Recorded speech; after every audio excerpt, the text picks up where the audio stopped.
why are Caucasians called expats and people of color called immigrants whenever they move to another country?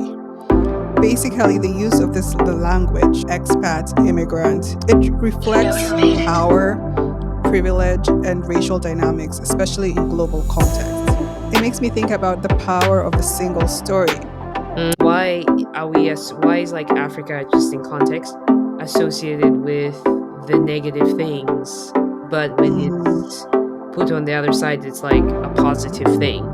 At some point, there should come a point where we shouldn't be saying the first black person to ever have done this. Welcome, everyone, to the Feminine Outliers podcast, your dose of fun, life advice, and experiences from two African professional women living and working in the Western world. We're your hosts, Zelda Wasau, And Cholwe Mandona. and we're excited to have you here with us today. So, welcome back. I know we've been gone for some time. Life has been lifing, and we've been trying to figure Yes. things out. But we're Hmm. back, and we hope that this is a somewhat brand new start ish. Kind of like a, I don't know, what would you call it? We're just relaunching. We're relaunching every Just time relaunch as it. we get better. Let's say we are just refining ourselves and we are getting better, Zell. So let's not give too much labels to this. We're rising. We're rising. That's all I'll say. I mean, you know what, guys? That's all I've got to say is that when in the future, when we're looking back to these days, we'll appreciate them because Mm-hmm. I see people who have gone and they have made, their podcasts have become, very successful and they're doing more and more of what they love. But they always look back to those days when they start. So, yes, for Mm-hmm. those of you who are Yeah. here with us now, I don't know what the future will hold for us, but I'm excited.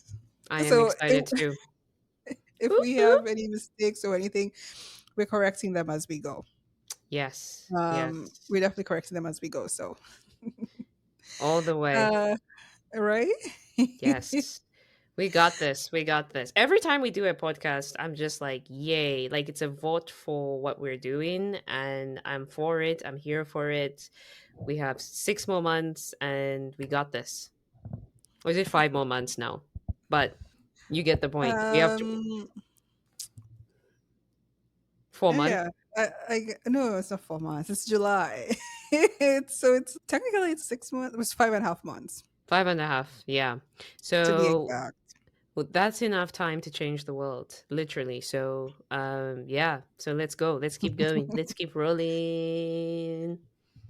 That's exciting. Today we have a fun topic, which you guys can probably guess based off the title of the episode slash Mm, video, and we're in general talking about double standards that exist in the world, mm. mostly more so in relation to Western versus non-Western standards. So, like, you know, Western countries versus other quote third world countries. Mm, So we are just basically going to be talking about that because we definitely have opinions on those things, mm, definitely have things to say, things we've witnessed and all that. So I think it's just fun to just engage in that discussion and see where it will go. And to mhm, start us off is, why are Caucasians called expats and people of color called immigrants whenever they move to another country? And this is mhm, something I think we talked about it at some point in the past, but we kind of mhm. briefly maybe stumbled into it Yeah, because we're both we're both living outside of our home countries country, yeah, in a sense, right? Like, and yeah. we're called immigrants here in the West.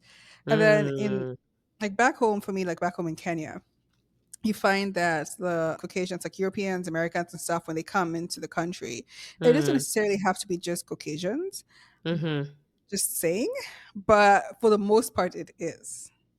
But if mhm, it's like Caucasians or Asians, even Latinos, people from that don't look African. When Mhm. they come into Kenya, a lot of them are considered expats. Mhm. And it kind of carries a like serious kind of Mhm. tone. Special, unique. Yeah. Because Yeah. a lot of these people have come in with like benefits and stuff because if it's the government, like government is paying for this and that, they go to really nice schools because they don't have to pay for it themselves, their companies are paying for Mhm. it, they live in nice homes, nice places and everything. And Mhm. whenever I thought about expats, honestly, that's what I thought about. Mhm. uh, I know it exists. Like you find when Westerners, particularly, go to like non-Western countries, they're literally a lot of times called expats. Mhm. But then now you flip the switch around, and Mhm. non-Westerners are going to Western countries, whether it's for the same thing, whether it's for work. Yeah. Um, I mean, yes, for some people it's to get a better life, but let's focus on people who are just going there for work and stuff like that. Because the Right. Yeah. Westerners who are coming to non-Western countries also coming for work, right? Mhm. Yeah. So if we flip it the other way around, we're called immigrants. And then immigrants Mm. kind of has a more negative connotation to it. It doesn't have that Mhm. luxurious thing. And Yeah. maybe it's because you're coming from a quote unquote like a more disadvantaged background or country. Mm. And so it was just a very interesting thing for us to think about because I never thought about it growing up Mhm. until like I actually recently like was faced with that. I was like, wait, Mhm. why is that the case? It's Right. interesting.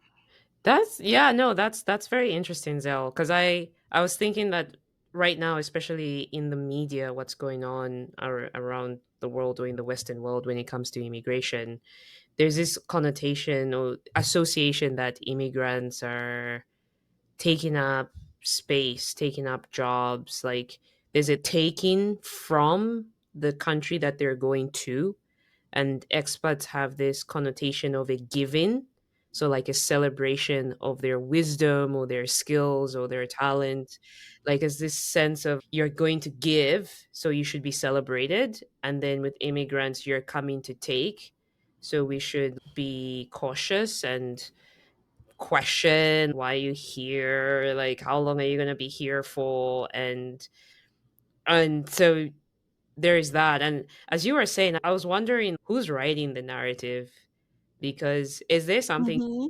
has it got something to do with some self confidence, like where we, if we're talking about, let's say in the context of Africa, when an expat, wherever they're coming from outside that home country, are we saying that we do not have confidence of what to do or what we're doing, and so we are inviting you in to let us, to help us. Hmm. And so I guess what I'm trying to say, and then maybe from the point of being an immigrant, it's more like you should be grateful that we're even giving you the chance, because really we may not have needed you, but I think there's also a need. So I don't know. So I wonder, like who's in charge of the this script. That's a good question.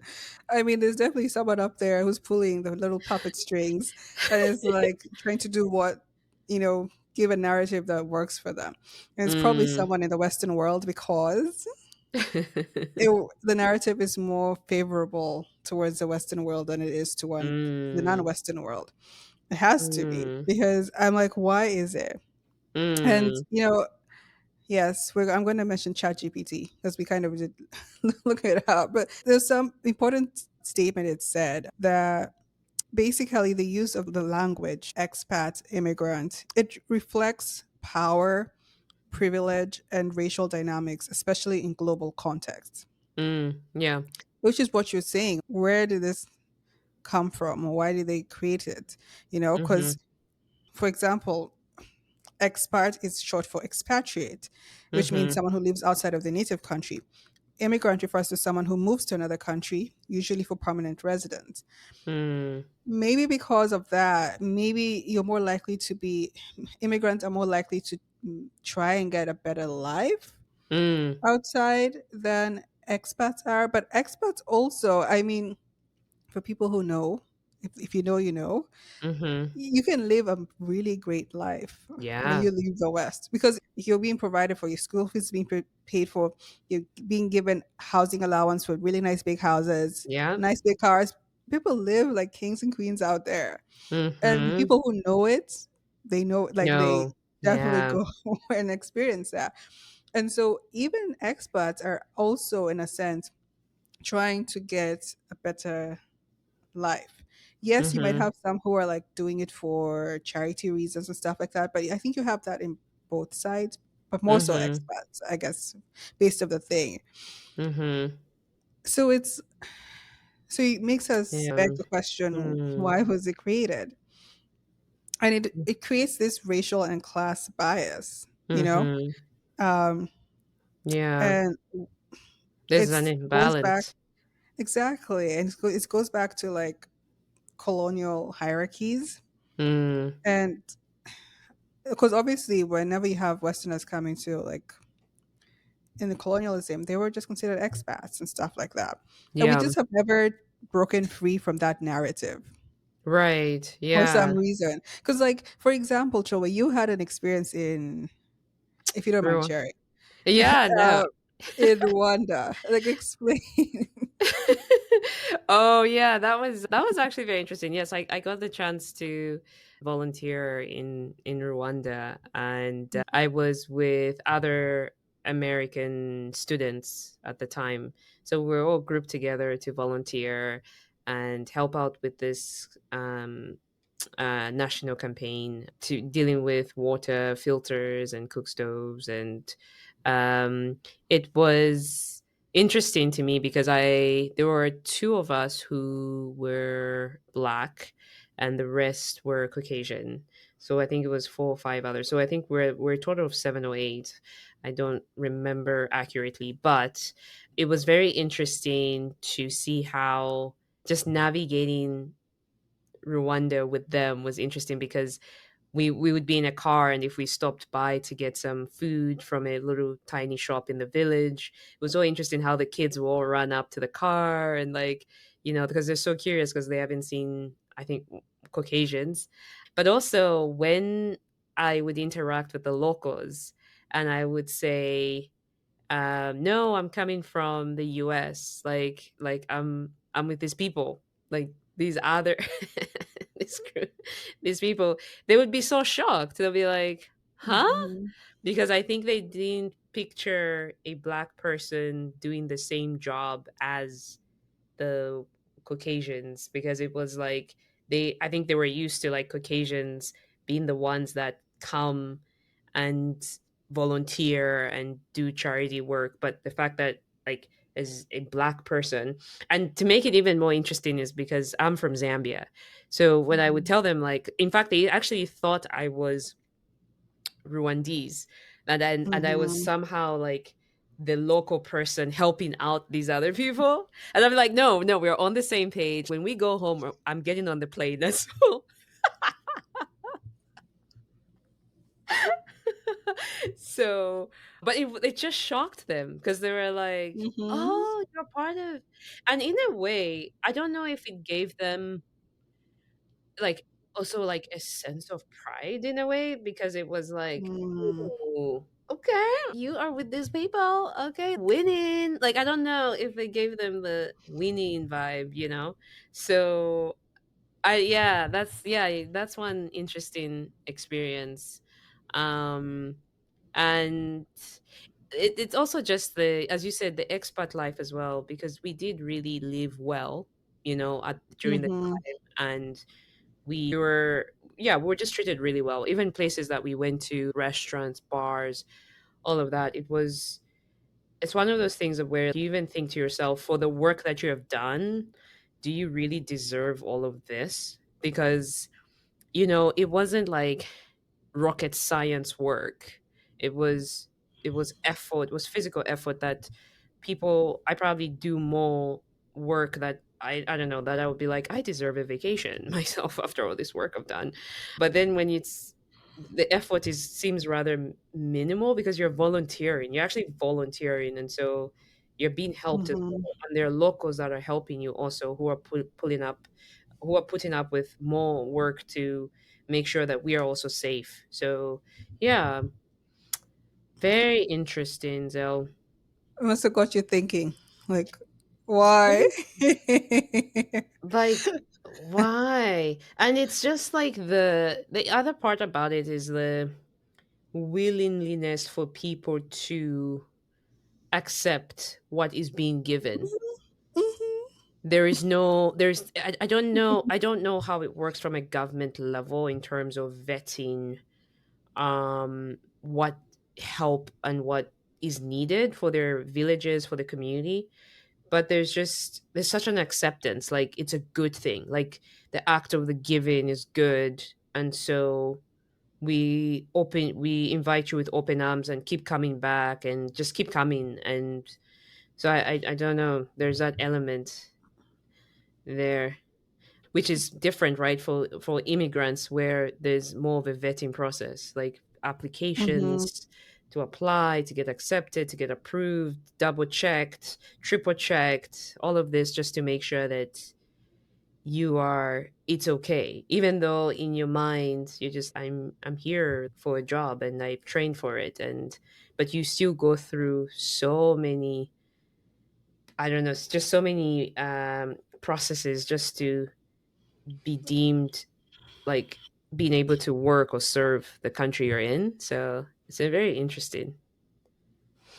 Right? And it's just, again, I mean, I think like it's the West that's pulling the narrative. They're the ones who are Mm, creating it. And we have stuck with it and we mm, have kept it as is. mm. And I think that's one of the things. I mean, I must admit though, nowadays I feel like the Gen Zs and all that, they're a little bit more, how do I say, it, woke Yeah. than, like, they're Shout very, and out. I think because of internet and everything, Mm, it's, you're able to actually see or hear a lot more of these things. So like you're more likely mm, to hear, for example, come across our podcast and see that's talking about these issues. Whereas back in the day, our parents would not be able to have access to this unless it was on the radio. And I'm pretty sure something like this would not be on the radio mm, or something like that. So they had limited access to that. So I think because of how there's so much more flow of information via the mm-hmm, internet, it's easier for people to actually see these things and start questioning things. Now, mm-hmm, I still think it only happens, correction, it's more so easy for people to question these things in cities. I think in the villages, mm, still, a lot of times these people still think that way mm-hmm, and they still have that mindset. But the thing is that we just, like, at least in Africa, a lot of times we just readily accept these labels. Like, we don't mm, fight them, we just accept it until we come, for example, we are here in the mm-hmm, Western world, and then we're like, but why do these labels exist? And we just don't mm. question them. And then when it comes Yeah, to the government, again, none of us really, I don't know. If I had a superpower, I would like to be invisible and go and just see what happens behind closed doors in governments. Because I think that would just be mm, so, like, intriguing. Because I also don't know what our governments are doing. I'm pretty sure yeah, the way I think about it is I feel like our politicians in Kenya just want to, like, they know that what they're by them being corrupt and taking all the money to themselves, it's not benefiting the country. But then they benefit because they get the money in their pocket, they get to do what they want to do. right, And yeah, so they may not mind these labels because as long as they're mm-hmm, getting their money, they're like, whatever. But yeah, I think it's very problematic if we just go with this and blindly and not think about it. Because mm-hmm, it's still the same thing, like because in the same way, when it comes to double standards, we might be villainizing the West, but mm-hmm, also in our own countries, another double standard, which is related to this, is how if you go on vacation, for example, in your mm, own country, if you are white, they'll yeah, probably be like running to you, trying to, like, give you the best service ever. They assume you right, have money and all that. But then if you're black or if you're from that country, yeah, it's kind of like you might not receive the same level of service. right, Yeah, in my head, I'm yeah, like, why? You're all in the same hotel. You're all yeah, paying for the same service. Why are we, as our own fellow Africans, doing things like that? And you've heard people mm-hmm, complain about things like that, and mm-hmm, it's like it's there's such a bad double standard, and it goes mm, with. it makes me think about the power of the single story, Mm, because the single stories, maybe like expats are Westerners and they have money, and mhm, immigrants are people of color and they don't have money and they coming for better life, they're running away from stuff and all that, and everyone has mhm, stuck to the story, and then mm, people are not questioning it, and it's so right. dangerous because now, Mhm, yes, the Western world pulls it, but then also the non-Westerners also just, it's like they play their role by fitting into the mhm. category.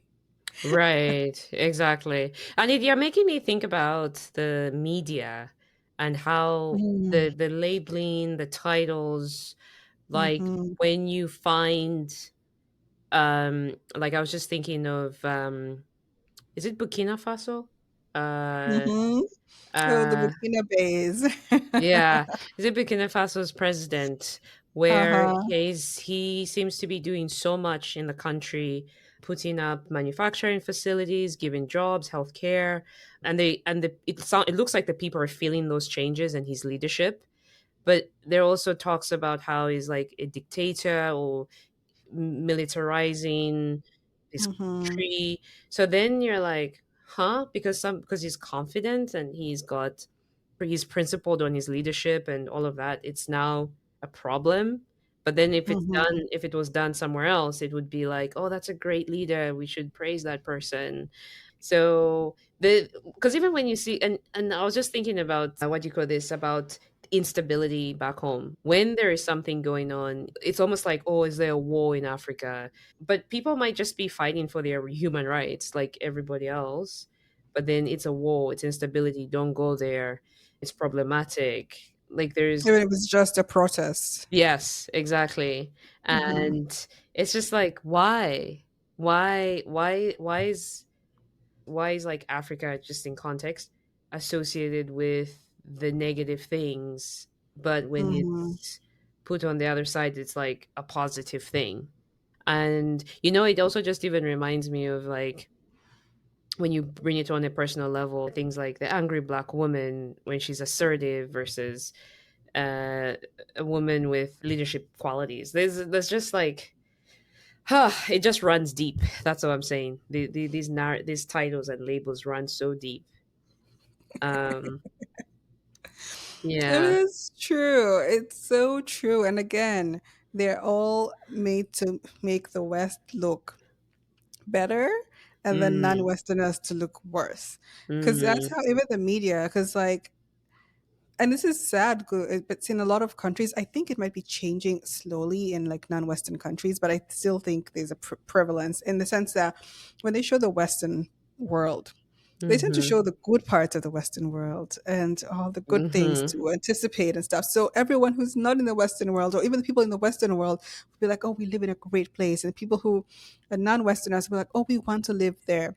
And then when they mhm, show the non-Western world, a lot of times they tend to show very negative aspects. mm. Yeah. And so you don't want to live in that place. You think that place is terrible. It only has war, famine, whatever Mhm, it is. And then the Westerners think like, oh my goodness, that place is terrible. I mean, if they don't stop to actually double check their sources and actually mm. go and do some research, they might just fall into the trap of thinking that that place is horrible. And the media does Yeah. that very well. Like even back home in Kenya, I remember when I see stuff about America, I'd be very positive in Mm. general. Yeah, you hear when you think about America, you might think about um, fat people, sorry, guns and things like that. Like Yeah. that's kind of the negative connotation of America. But other than that, but for the most part, you're not seeing that. You're seeing like Yeah. big houses, big cars, Mm. things like that.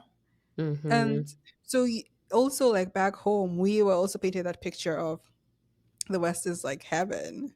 mhm. And so people really want to leave thinking that their life will magically Okay. change Right. when they Yeah. come to the West. And granted, there are some people who their life does indeed magically change, depending on what circumstance they're coming from From yes. back That's home. true. Right. That does exist for some people, right? Yes. But it's not Yes. the case for everyone, right? I actually Right. would say for the vast majority, like, yes, you might get a better life, but because you have more opportunity, but Mhm. like for some of us, for example, like we grew up in relatively like in stable homes, Mm. middle class, upper middle class families, Mhm. had good lives. Like I wasn't necessarily running away from anything.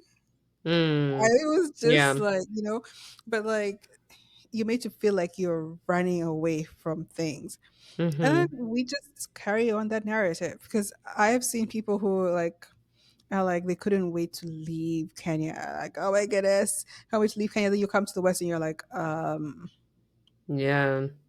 it's not all it's It's meant to not be. all what it was meant, yeah, to be, yeah. But the media does an excellent job at Mhm. making it seem that way. Mhm. It's like a psychological, the depth of it is psychological rather. It's like Hmm. it makes you question yourself, because even sometimes I Hmm. wonder, like, when I look back and I think of like the way, how we've graduated from medicine, you've graduated from medicine engineering, and it was like if just given the opportunity we would, you know and Hmm. but if you notice, like, even in terms of like people market sometimes themselves, at some point we should they should come a point where we shouldn't be saying the first black person to ever have done this and the first black woman, and I'm like, well, if that woman was nurtured and given everything and every opportunity, she would Hmm. have been. It's not like it shouldn't come off like we weren't competent in the first place, or didn't have the capacity to be. It was more Yeah. of like opportunity. So Hmm. we need to, because and I get that, yeah, there's just such a, it's so psychological that sometimes it may even question whether you're good enough, and somehow you're missing something that the other person has. Because what does it mean if you think about the impacts every time a village is receiving expats that don't even look like them? It means that the next thing is, and it kind of gives this idea that, okay, for you to be smarter and better, you need to go hang out with those expats so that you can come back an expat, like an expat. Like, I don't even know what I'm saying, but the point is, there's this image that if you're a kid, you're ingrained with this idea that there's an association of intelligence with this group of people, and Hmm. they're the only ones that can do the job. And it just keeps, it's a cyclic thing, and it just keeps growing and growing, and yeah, unfortunately it doesn't help us self actualize. And so, tough one, very tough. You hit the nail on the head with the psychological impact. Mm, Because I think yeah. we downplay the psychological impact, but literally that's the root of all our problems. Is like you actually come down to it. It's because that is what you truly believe. This you truly think that, or this Mm-hmm. makes you feel like this, and that's how you think like that. And it's so true because yeah, what you said about how does it what picture does it paint for the kids who all the expats they're seeing that are bringing help to them don't look like them. So it's Mm-hmm. so true. They're going to associate that with the expats, the so-called Western expats, and they will not associate it with their own people. People, yeah. And it's like it's such interesting. It's so It's interesting.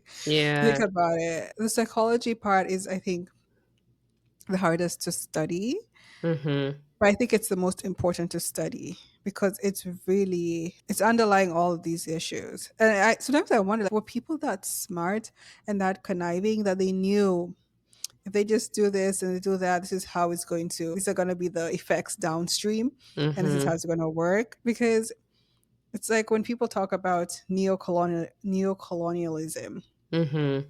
part of it is all just psychology. Because yeah, we're not physically being colonized, but Mm-hmm. you're still being colonized financially, mentally, and all that stuff. You're still doing what the West wants you to do without Mm-hmm. really considering is it your best interest. You still Right. act in a certain way and you do things like that. And it's just psychology. It comes down, literally it comes down to psychology. I was just thinking about, because it and marketing is the thing, right? Because I've noticed this about myself. When I listen to the news, I literally take it, just my reaction to it is I look at the title and it gives me this emotion, and then I sometimes, if I'm close to somebody, I'll say, "Oh my goodness, like guess what, this has happened, this guess what's going on in the US or wherever in the world." And then I don't stop to think, wait, is this really true, or is this probably a trap? And so it just goes to show how, like, marketing is so, I don't know how to say this. It grabs you so quickly that before you know Right. it, you already spreading the same information, and it just keeps going, and it's like, oh my goodness. So then even I have to catch myself that I'm actually also spreading the same information.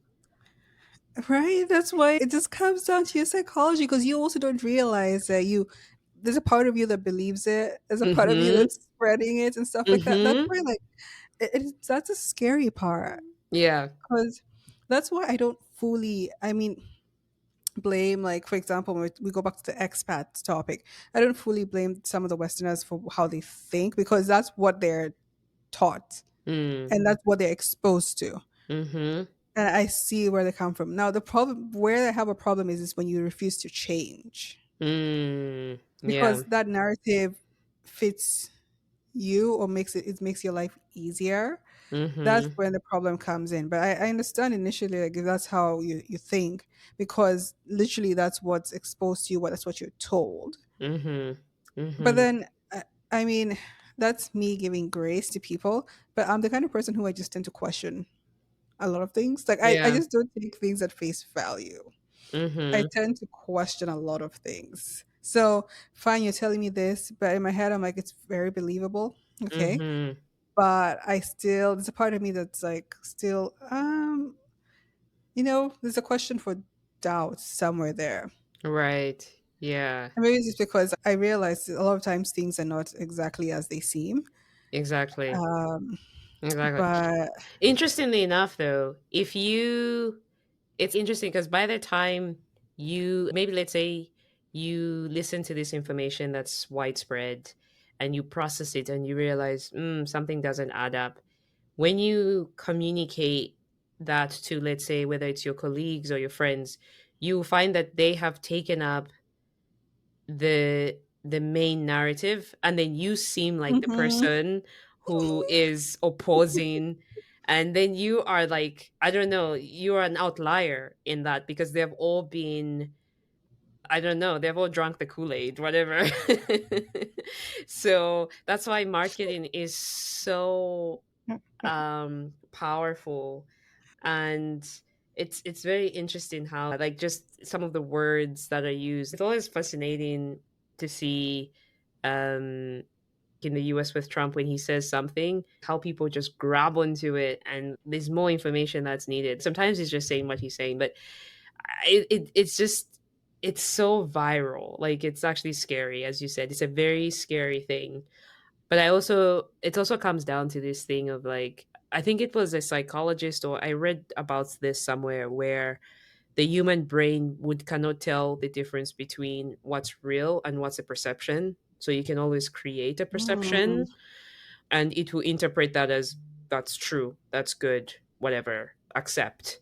So, and I think that's where marketing is. It's like we create our own realities, even if they're not real, and people just have to believe, and then it just spreads.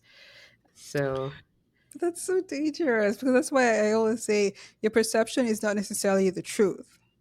It's just yeah, your perception working for your reality, but that does not mean it's the truth. exactly.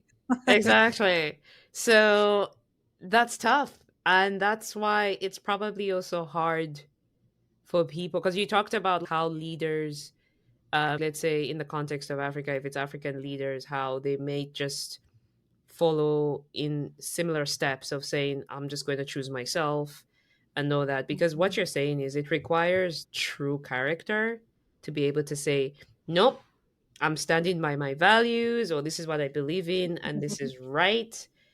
And to be willing to be the odd one out, to protect, whether it's your country or your, or just your value. So I think it also comes down to how people view themselves, but also your willingness to be singled out, because that's the tough one there.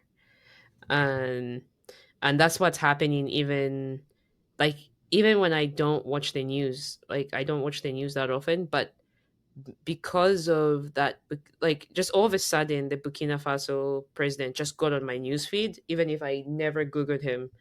But I think it was because he took a stance, or he has been taking stances that just like are of resistance to the way things are done.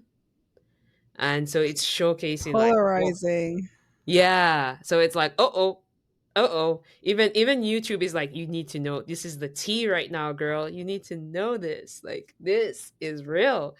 Um, so it's a and honestly, to be fair, Zell, when you look at it, like a lot of the masses feel like they can't do anything about it. We're just consumers of it. Mm, mm-hmm.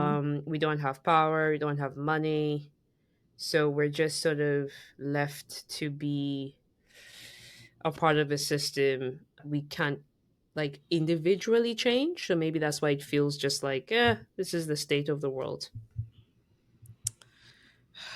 That's low key. I don't need to be different. I don't need to bring the mood down, but I'm just thinking our listeners right now, if they're listening to this and they're saying, okay, so what do we do about these double standards? What do we do? As we said, it's just perception and it's someone's idea of the way they see the world, but awareness is a good start. Um, Yeah. yeah, awareness I is a mean, good start. what you said is very true, honestly. It's like we don't really have control over it. I think that's why some of us are not very obsessed with the news, Mm, because I also know how they present stuff on news is to mm-hmm, also be very polarizing in a lot of cases. They're trying to mm-hmm, capture as many readers' attentions as possible. That's why I'm the kind of person who I just question almost everything. I don't just take things as at face value all the time. There's a part of me that will be like, take a step back mm, and think about it. So they're saying this.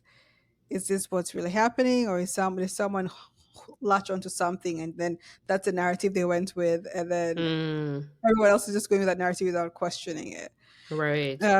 I think that's one of the ways of dealing with that is also just having a sixth sense and just kind of just thinking, double checking things and just being like taking a step back Mm-hmm, and analyzing before just jumping to conclusions. mm-hmm, I think that's the only way you can do it because, yeah, I agree. There's so many things that are out of our control, and in my head, I'm like, why am I going to go crazy or get frustrated over things that are out of my control?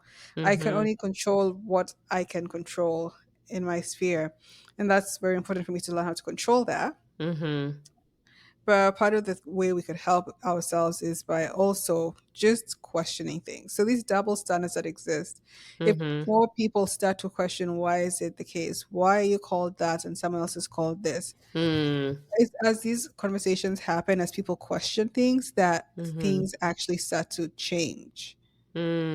yeah. So No, that's really true. The other thing is, how do you feel about? I don't know if you watch videos on social media where people do bring up these questions, but they bring them up in such mhm, a way like conspiracy theorists, like people who come up with people who, they'll get on social media and they'll say, guys, I think this is what's happening here. And I find that they bring in intellectual talk, but mhm, but also it goes back to, if I watch something after listening to the person with so much passion, and it's like, then I ask myself, okay, now that, if this person is right, what do I do about it? Because I also wonder if I'm supposed to then, I don't know, go to work with frustration, or just like look over my shoulder, being like, "Oh yeah, because then I'm trying to live life, but I'm also I'm trying to be intelligent about this, but I also don't wanna carry an energy where it's just like, "Ah, I see why these people do this. Now I can't trust anybody." I don't know, but do you have any thoughts around that? Because sometimes I find videos that question, which is great, they question, but they leave me feeling like I can't, like, be at peace now because now I'm like, what am I supposed Mm. to do with that?" Here's the thing. I mean, whether I like to admit it or not, I'd probably be a conspiracy theorist myself.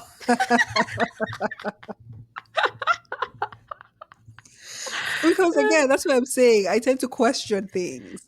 So Mm, someone is like, "This is what happened," and in my head, I'm like, "There's something else that we're missing. Something else that could explain the missing piece of the puzzle." That's mm, so me. Like yeah, that. yeah, That is so me. So I'm not gonna lie. I like hearing those conspiracy theorists and like and hearing what they have to say because sometimes yeah, I'm like, "Huh, that could make sense or something." Because I totally do that on a lesser scale. Like okay, yeah, I do the same thing on a lesser scale. I'm not gonna go digging into things to try to figure out the actual conspiracy behind it. To be honest, mm, I don't have time to do that. But in my head, I'll be like, "Huh." When I listen to them, I'll be like, "Yeah, that makes sense. That was probably the missing piece in the puzzle." I just don't think it's as mm, straightforward as it looks yeah. like it is. Yeah, yeah. But that's I guess I can look at that in a positive way where, like I said, marketing is a it's a make believe, and a conspiracy Mhm. theorist is probably trying to put in the missing pieces that build a reality that, again, is it the reality or perception? So they just bring in their own take on it. So I can see that. Mhm. That makes sense. Interesting. Interesting, Zell. Um, so That was yeah. That's a fun one. See, I like this topic because it just makes us think deeply and be like, it hmm, does. It like does. And it's one of those, because it's such a big thing. I don't have this big takeaway like this is the solution. It just, all right, I know, right? yeah, it just makes you want to say, "Oh wow, this is the world we live in." And there's so much that has gone on in this world, including historical Mhm. events, and you just have to be like, "Wow. Okay. Yeah." Like what else can you say from that? Just, yeah, like I said, self-awareness. It just means we need to work on. We should keep on working towards a solution. We might not have the solution, but we could keep Mhm. working towards it. I like Trying that. to get better. That's the most important thing. No Mhm. more double standards. But anyways, guys, we have come to the end of this episode. I hope you guys like it. Please let us know in the comment section and Spotify, YouTube, all the we're in all major podcast platforms. We're also on YouTube, as I just mentioned. Let us know what double standards are you guys aware of that Mm. exist, particularly Yes. in West versus non-Western places. We'll be curious to know what are the double standards because I know there's a lot of them out there. So Mhm. please let us know. Let us have a fun discussion and you know learn more about it. As I said, if you want to reach out to us, you can email us at thefemininoutliers@gmail.com. You can comment on one of our videos on our episodes on Spotify, YouTube, Apple Podcasts. And, would love to hear from you guys. Please share this with your friends, your family who you Mhm. think can benefit from this episode. We're open, we're growing, we're open to constructive criticism, but we're growing and we're really hoping to build a good, rapport with our, you know, followers, our fellow outliers. That's right. So until next time, guys, have fun, live large, and don't be afraid to be an outlier.